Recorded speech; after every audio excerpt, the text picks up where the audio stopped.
we wear helmets at the league, which is obviously amazing. Like we love safety, but also what that does is it prevents a fan from connecting to a player in a way that you might with another sport.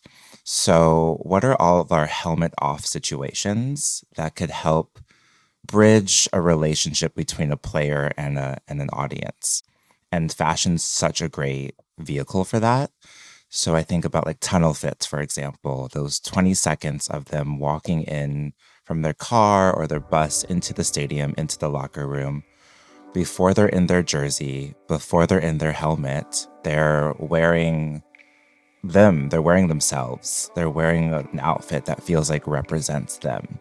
And I think that drives a deeper connection and a stronger fandom for our audience.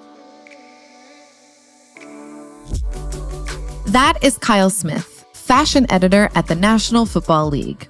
Hello and welcome to the Create Tomorrow podcast. As always, this podcast will teach you about how product innovations, actions and strategies, and online behaviors are shaping the way we create tomorrow.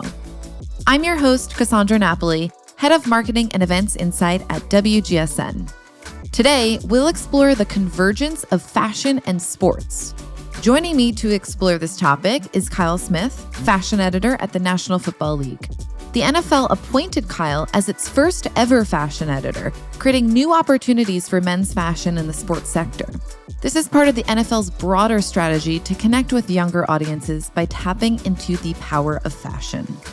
Kyle, can you tell our listeners who you are and what you do at the NFL? My name's Kyle Smith, and I am the fashion editor for the NFL. But really, I just leverage fashion to help grow the audience for the NFL and help tell our players amazing and interesting stories. We recently wrote a forecast at WGSN for 2026 detailing essentially how brands need to look towards industries that are really primed for growth, such as sports, and integrate into those associated lifestyles and fandoms. We actually called out the NFL as it has appointed you as its first fashion editor. So I guess, can you tell our listeners a little bit about what fashion has got to do with sport? What is your take? I think fashion is such a great mirror for society to reflect itself. So when I think about sports, I think about all of the work that our athletes put into their craft and their career. I think about expressing yourself. And, I think so many people grow up as sports fans or maybe see their family is interested in sports. And it's like, how can I also express myself? I think the influencer bubble is about to pop.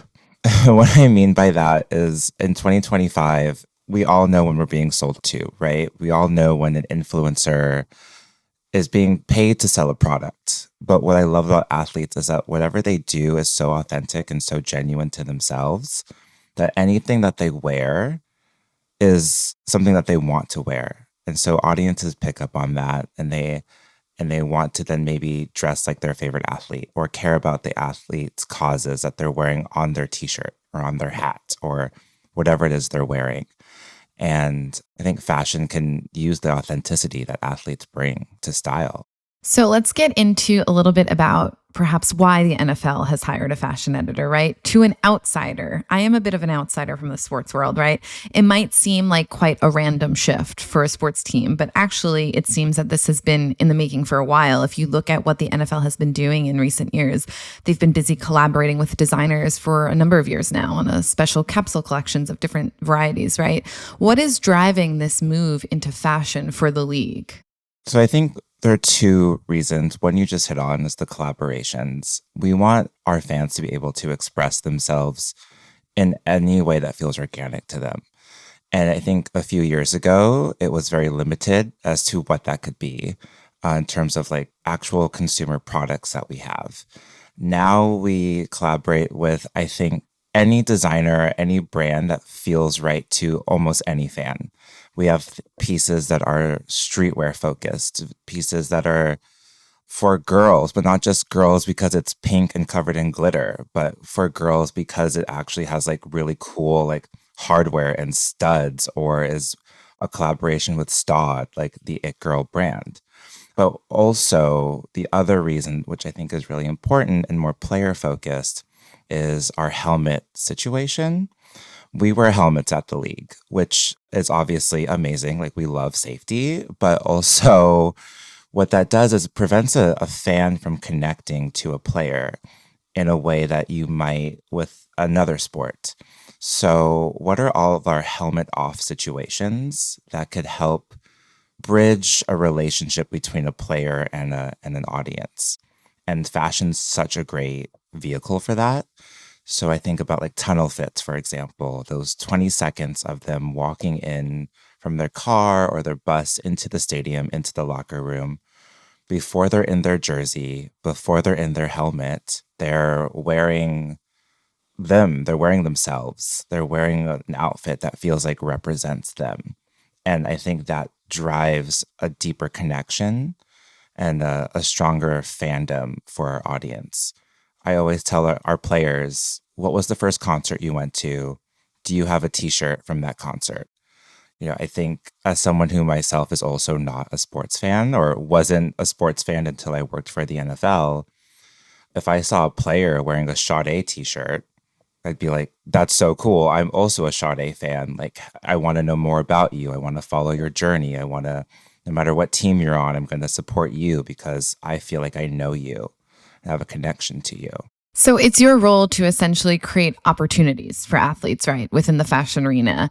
How do you orchestrate that, and what sorts of opportunities are you really looking for? Because when I think of sort of like the traditional sports partnerships, right, I kind of think of like larger than life athletes on the cover of a cereal box or promoting something like Gatorade or Powerade.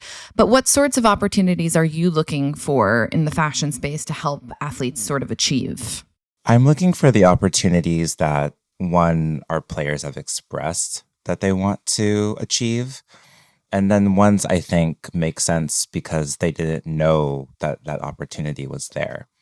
So what I mean by that is players come to me and they say, I want to grow my audience. I want to grow my marketing opportunities.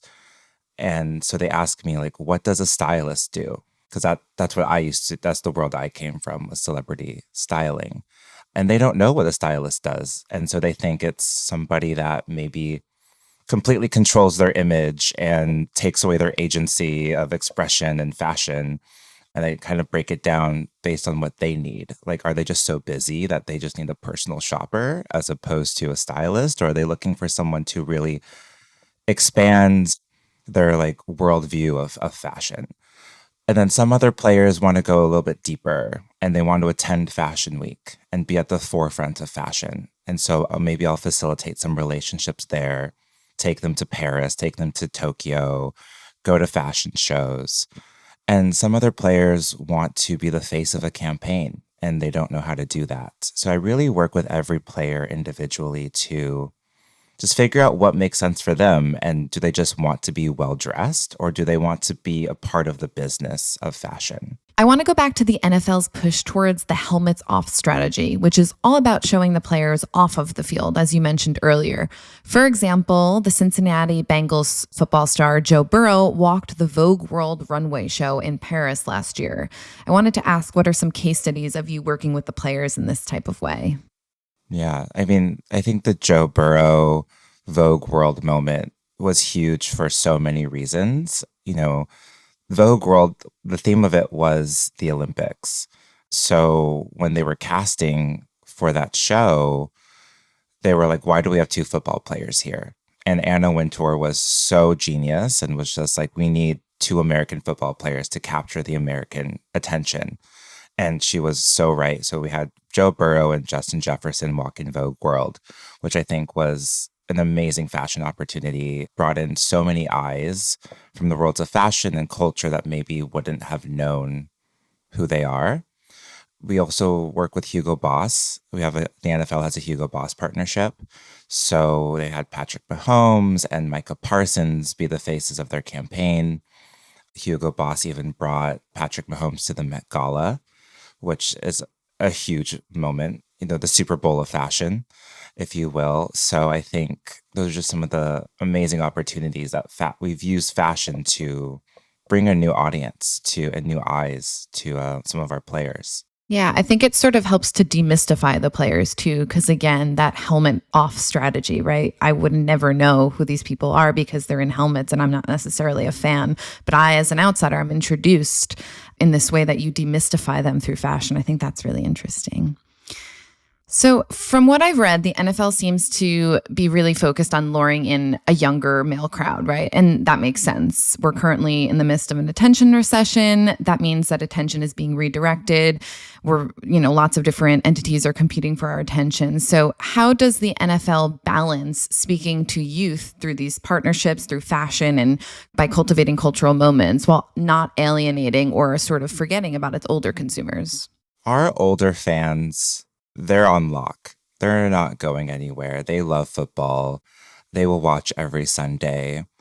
What the challenge is, there's a lot of studies that suggest that to get a fan, to make someone a fan of football at a younger age, they become a fan for life. It's very hard and very rare to get a 30-year-old, 40-year-old suddenly become a fan of the NFL or of sports. I think I'm a rare exception because I came into this late and later became friends with a lot of players, which is what drove me to actually start paying attention. But I think that is the point. It's like, that's why I'm here. It's like, how can we use fashion to bring in somebody new? And I think what's really awesome about Gen Z, Gen Alpha, is that they're so multifaceted. I think it wasn't too long ago that you kind of had to choose. You had to choose if you were someone into sports or if you were someone into fashion. You couldn't do both. I even felt that way growing up. But I think it's awesome that Gen Z and Gen Alpha, they do both. They do everything. They want to be interested in sports. They want to be interested in fashion and realize that one doesn't detract from the other. And so that's really what we're doing is like, oh, like fashion is also here at the league. Like, come here, come watch, come pay attention, come look at the culture that's happening. I mean, like, let's talk about the Celine Kendrick Lamar pants. Like, that was one of the biggest takeaways from Super Bowl. And so fashion is very much a part of the conversation. And I think it drives a larger audience for us. I want to talk about women because there's lots of studies out there that say that women fans are really the future for the NFL. About 46% of current fans are women and girls. Viewership has been on the rise the last 4 years. More women are watching the Super Bowl than ever before. I think we can look at the Taylor Swift effect. She's reportedly made the NFL nearly $1 billion since starting to date a player. There's also the WAG effect. That's wife and girlfriends. Many people are really becoming quite fixated on what these women show up to games wearing. We've seen recently that the NFL has teamed up with a fashion executive, Emma Grede, and Kristen Justinks to launch apparel brand Off-Season. Do you think that your role will expand to encompass women's fashion, or perhaps your team could grow? Do you think that fashion could be a catalyst to win over more women fans in the future? I mean, my role already works a lot with women through a few avenues. One, I work with the consumer products team, and that's everybody. Last off season, did a photo shoot with just girls and women highlighting our women's product.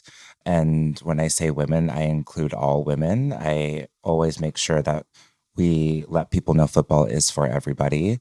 So that's one way. Like, I work with our Stod collection. I work with Kristen's brand, with Erin Andrews. Like, there's so many powerful women that are already in our ecosystem. And I think Taylor Swift just really helped us shine a light onto it and highlight the fact that women and girls are such a powerful force and a great part of the culture of the NFL. I want to talk about the Super Bowl. There was arguably more fashion sponsorship and fanfare than really ever before, really cementing this sort of fashion and sport convergence. We know that New York designer Bodhi opted to show in New Orleans this year, which coincided with the GQ Bowl held on the same weekend as the Super Bowl. There was a live red carpet segment of the event, really placing an emphasis on fashion more than ever. I'm curious, do you think that the Super Bowl is finding sort of new marketing avenues and marketing opportunities outside of those $8 million commercial slots? Why was this year different than ever before, really? I think we're just ushering a new wave of fans, and we have to make sure to support them and their interests. Obviously, a big part of their world is fashion and culture and celebrity. The GQ Bowl with Bodhi was so cool. And I think just the start of how we integrate so many other avenues of culture to the Super Bowl, to football. Bodhi's show was beautiful. And, she typically shows in New York for Fashion Week, but instead plucked her right up and brought her to New Orleans, brought her to Super Bowl. I always say, like, your favorite celebrity is a sports fan. Like, the biggest superstar is a sports fan. So when the Super Bowl rolls around, everybody's in town. And so there are so many opportunities for culture, whether it's music or fashion or gaming. There's really something for everybody at Super Bowl week and then within football all year round.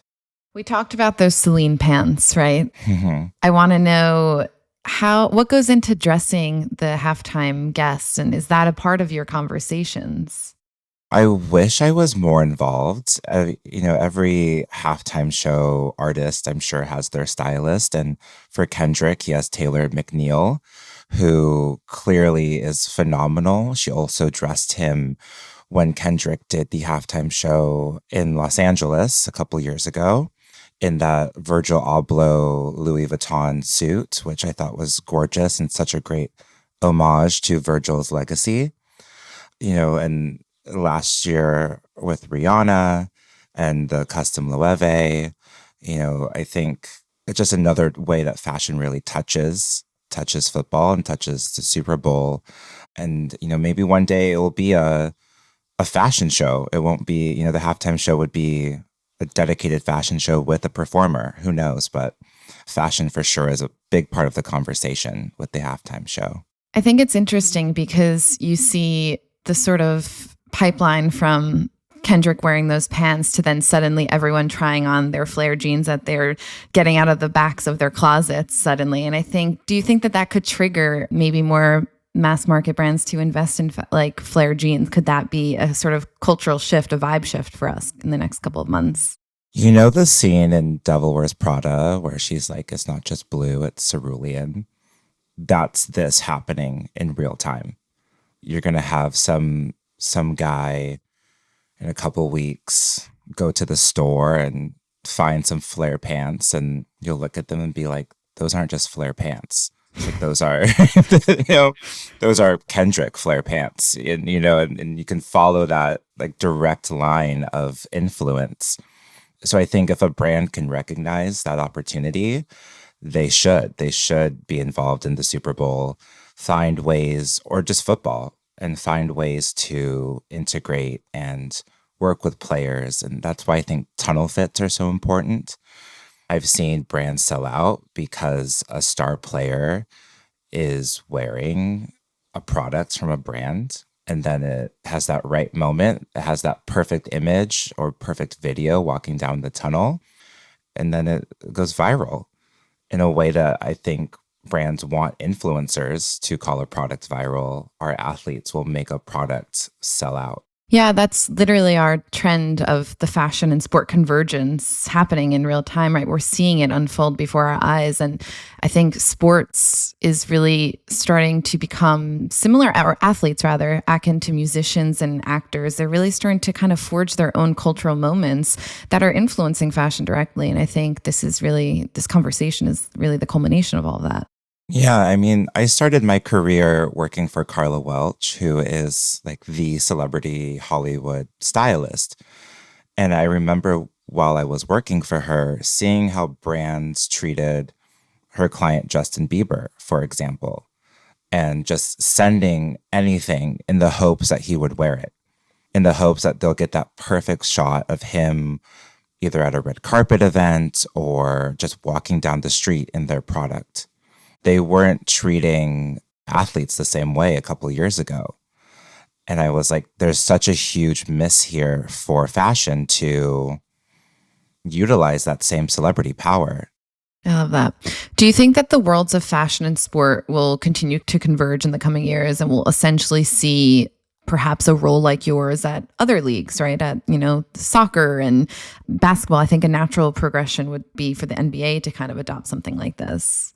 It'd be a missed opportunity not to have something similar to what I'm doing, really focusing on this connection and leveraging fashion to grow their sport as a business and as a brand. I've mentioned I'm not the biggest sports fan, but I am a fashion fan. And so naturally, I tend to know a lot about sports culture because I'm seeing these cultural moments emerge within the fashion space, right? I know who the important figures are somewhat. And I think a lot of that has to do with athletes sort of being the walking billboards for brands. We talked about the locker room walk, right? When essentially an athlete arrives and walks into the locker room and is sort of captured by photographers with those images essentially making the rounds on the internet. Can you tell us a little bit about this process? And, I know that there's issues with in terms of I've read about the fact that some brands can't use some of the images that are captured in the tunnels. How does a brand capitalize on these moments whether they're organic or not? I think it has to be as organic as possible, but that does drive, I think, higher conversion rates with a product in terms of converting somebody into a customer. Like I said, in 2025, we all know when we're being sold to. And so the best approach is don't try to sell it to me. Make me feel like I saw it and I wanted it organically. And it's really, I think, get your product out there, get it to a player. And if he genuinely wants to wear it, he will. And make sure people saw that this person wanted to wear it in the tunnel. It's what it is really is the NFL owns these images and the rights to these photos and videos. So it becomes harder for a brand to strike up a deal, I think. And I think, but that in the end is probably better for the brand. Stay away, let it happen organically, and let the right audience see that this one player wore this really, really cool jacket or had this new bag that was just released. And if that person is a fan of the player or a fan of just even the way that they're dressing, that will drive sales. It seems like a lot of the opportunities naturally lend themselves to the luxury sector, right? It seems like that's a natural fit. Are there a lot of mass market opportunities as well for fashion brands? 100%. I think what I love about our athletes is there's a bit of everybody when it comes to our athletes, whether it's just a breadth of body types. There are some guys that are smaller than me, bigger than me. There are players that love to buy luxury. And there are players that I've gone shopping with players that just only want to buy things on sale. And you know what? I love that. I love that they still have that mentality. And there are players that love going to Walmart to buy a t-shirt. And so I think there's a segment and sector of fashion for every player. And so that means there's opportunities for every segment of fashion, whether it's luxury, whether it's a mass market opportunity. Not every player wants to wear Louis Vuitton and Dior. Some players just have a really cool sense of style and are digging through brands and the last page on essence.com to find a brand that no one's ever heard of, or a streetwear brand, or just some boots that they found in their dad's closet. There's really, I think, something for everybody. So a lot of listeners to the WGSN podcasts are brands, right? So if you could give brands a piece of advice in capturing the attention of athletes, but also I think the female side of things, like the WAGs and the attendees of games that happen to be women, what's one takeaway in terms of trying to integrate into this space that you would give? I mean, it's what I give to any brand talking to anybody is know who you're sending product to. Know who they are. Do they even like this? People send me product for Joe all the time, and I just have to be I'm so sorry. He doesn't want this. He's not going to like this. You just wasted your money sending me this product. And also the environment is worse off because you just sent me this product. Get to know the players, and that's where I can come in and be helpful, and a brand can reach out to me and say, who do you think we should send product to? And I said, well, this player easily fits into your brand's ethos. This player fits the style of your brand. And then also that's when we also speak to the wags of it all. It's the same thing. Some of the wives and girlfriends and partners of our players have a certain sense of style that the other ones maybe don't. And it's just really about finding the right fit. But again, that's why I love the NFL and all of the members of the community of the NFL is there's so much variety, so much diversity. There is a kind of person for every brand out there. Obviously, the season has just ended. The Super Bowl just happened. Is there anything we can look forward to in the off season? And if not, what is something to look forward to for the 2025-2026 season? Everybody thinks I get a break because it's the off season, but that's really when players start hitting me up and saying, okay, it's the off season. Like, what are we going to do? And that's when my calendar gets pretty booked. One of the first things I'm looking forward to is I go to Tokyo every March and a few players come with me there. And then we have the draft in April, which is a big red carpet moment for us. It's when we have our college athletes and our draftees have their first opportunity to show themselves to the world and use fashion to express themselves and let people know who they are. I think about Caleb Williams last year wearing custom chrome hearts, which was such a game changer, I think, for drafts to come. And then after that, we have the Met Gala, which I'm looking forward to. There's a lot of athletes involved in the board and the committee and the organization of it this year. So I would not be surprised if we saw a few players there. And then we have June Fashion Week in Paris, which is huge for our athletes. There's always a huge number of NFL players that go out to Paris in June and look at the shows and I think start planning out their tunnel fits then.